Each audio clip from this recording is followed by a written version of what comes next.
राज्य में कानून व्यवस्था को और अधिक सुदृढ़ एवं सशक्त बनाने की दिशा में एक महत्वपूर्ण कदम उठाते हुए मुख्यमंत्री हेमंत सोरेन ने झारखंड विधानसभा परिसर रांची में आयोजित एक समारोह में झारखंड पुलिस को कुल 1485 आधुनिक वाहनों का वितरण किया। इस अवसर पर मुख्यमंत्री ने राज्य के विभिन्न जिलों में स्थापित होने वाले 12 नए थानों का ऑनलाइन शिलान्यास भी किया। उन्होंने रिमोट का बटन दबाकर इन नए थानों की आधारशिला रखी और हरी झंडी दिखाकर पुलिस के लिए आवंटित वाहनों को रवाना किया।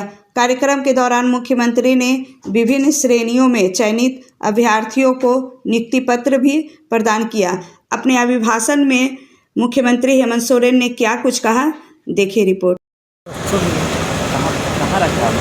मुझे लगता है राज्य अलग होने के बाद पहली बार इतनी बड़ी संख्या में, जबकि ये वाहन लोकार्पण का ये पहला चरण है, दूसरा चरण भी इसका होना है। जो विगत 25 वर्षों में कई नए थाने बने, जवानों की भी संख्याएं बढ़ी और अपराधों की भी संख्या बढ़ी। अरे इसको ध्यान में रखते हुए आप थोड़ा सा पीछे हटिए। वर्तमान राज्य पुलिस के अंदर भी कई सारे बदलाव, कई सारे नए तकनीकी सहयोग के साथ अपने आप को निरंतर मजबूत करने में लगा है। राज्य के पुलिस मुखिया डीजीपी महोदया ने पूरे विस्तृत रूप में बताया किस तरीके से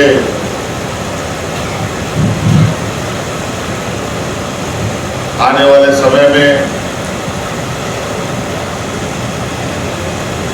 राज्य में हो रहे घटनाओं पर अंकुश लगाने को लेकर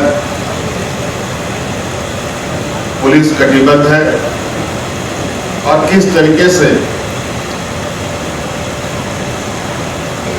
अपने आप को भी तराशने में लगा है।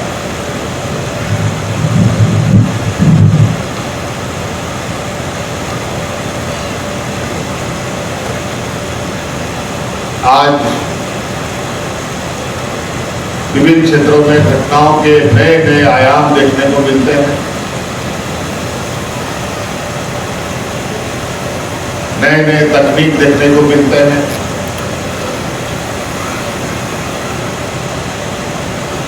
उस पर भी अंकुश लगाने के लिए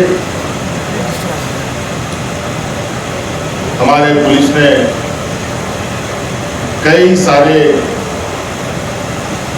बदलाव पुलिस महकमे के अंदर भी किया है और ये निरंतर आगे भी चलता रहेगा। नए नए शक्ल, नए नए रूप में आपराधिक घटनाएं घटती हैं।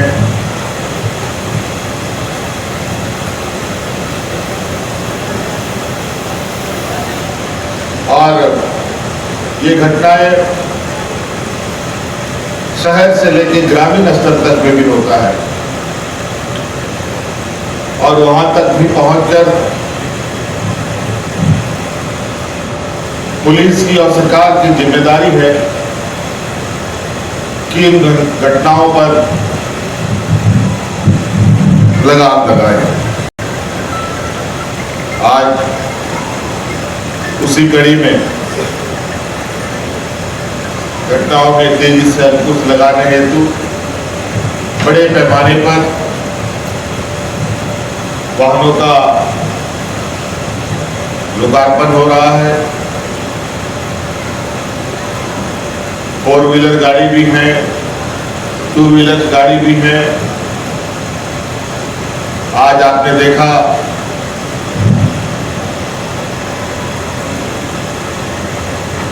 कि आज कई नौजवानों को नियुक्ति पत्र भी दिया गया जो विभिन्न क्षेत्रों के विशेषज्ञ के रूप में काम करेंगे। बड़े लंबे समय से आज की इस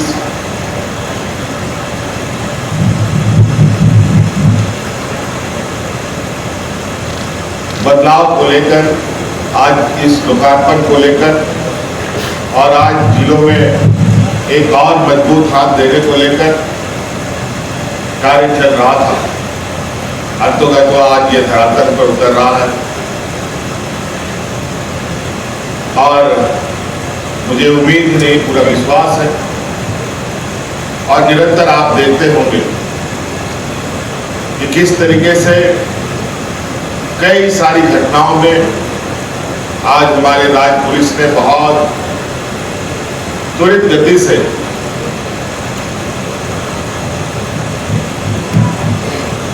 उन घटनाओं का पटाक्षेप किया। हम लोग आज यहाँ विधानसभा परिसर के पास बैठे हैं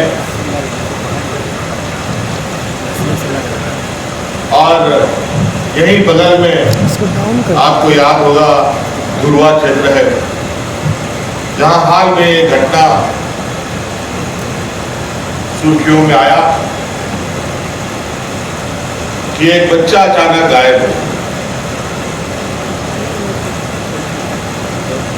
कुछ भी पता नहीं चल रहा।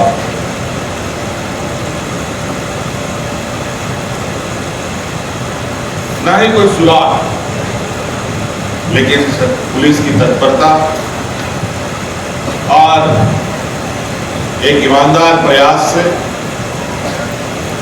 उस बच्चे को भी ढूंढा गया और उसके पीछे कार्य करने वाले अंतर राज्य गिरोहों का भी पर्दाफाश।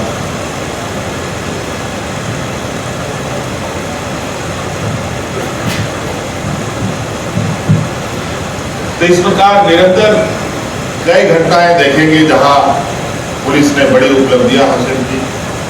आज राज्य के ही अंदर नहीं बल्कि राज्य के बाहर से भी अपराधियों को खोज के लाया जाता है और उन्हें सजा भी दिया जाता है। लेकिन मैं इस बीच ये भी कहना चाहूंगा कि पुलिस की जो जिम्मेवारी है उसे हर हाल में वो जिम्मेवारियों का निर्वहन करना पड़ेगा, क्योंकि सरकार ने जिम्मेवारी और राज्य की जनता का सुरक्षा का जिम्मेवारी ही उनको सौंपा है। लेकिन उसके साथ साथ एक आम नागरिक के होने के नाते हम सब की भी जिम्मेवारी बनती है और हर एक नागरिक की भी जिम्मेदारी बनती है कि किसी भी घटनाओं में जो एक आम नागरिक की भूमिका होती है वो भूमिका भी आम नागरिक निभाए और सकारात्मक सहयोग भी पुलिस को करे, तभी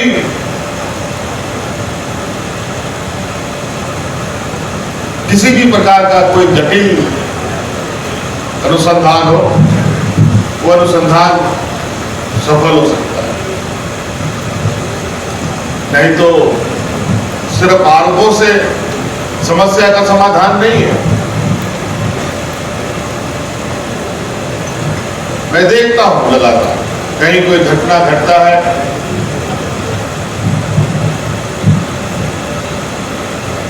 तो वहां पर उस घटना का समाधान तो बात की बात है, पहले तो आरोप प्रत्यारोप की लड़ियां शुरू हो जाती।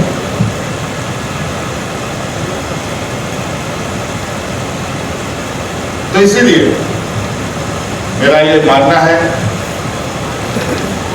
कि आम नागरिक की सतर्कता और आम नागरिक की सहयोग भी बहुत जरूरी है। राज्य की सुरक्षा, देश की सुरक्षा, अपने गली मोहल्लों की सुरक्षा।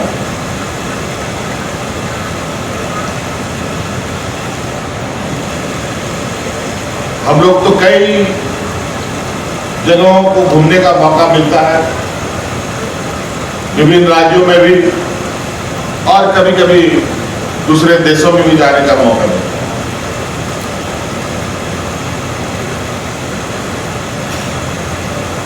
आप विश्वास नहीं करेंगे, वहां पर सुरक्षा इस कदर है और वहां के नागरिक इतने जागरूक हैं कि वहां का आपको कोई भी चौराहे में पुलिस नहीं दिखेगी। यदा कदा कहीं आपको दिख गया तो दिख गया।